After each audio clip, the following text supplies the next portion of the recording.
So today's reading from Luke's Gospel, a lovely counterpoint to last week's service where we looked at that healing of the woman on the Sabbath and that whole story, because of course we skip over today the second part of that where a man gets healed on the Sabbath, and there's that debate that carries on again about what is right and good and pure, taking precedence over what is expected, what is tradition, what is just the norm. Today, humility and hospitality, using that beautiful story of the man who comes in and takes the most important seat.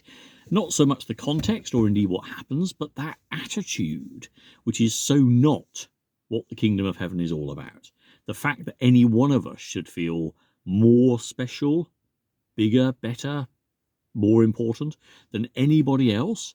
If there's one thing the unifying love of God should do for all of our hearts, is make it so transparently clear that not only are we ourselves loved and cherished as special children, everybody in the world is. That's what God's love is. It's universal. We're just completely blown away and blessed if it has somehow found its way into our hearts, but it's there for everybody. And so the sense in which everybody matters, everyone's important, runs through everything we do and say, and really should inform both our words and our actions, to really understand that everybody is loved by God is just to give us that vision of unity that Christ came to give, the kingdom of heaven here on earth.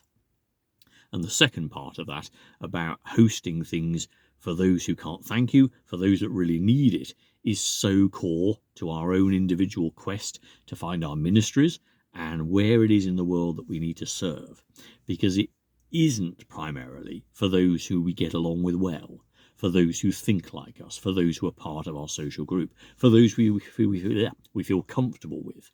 It is to engage with people at a point of need.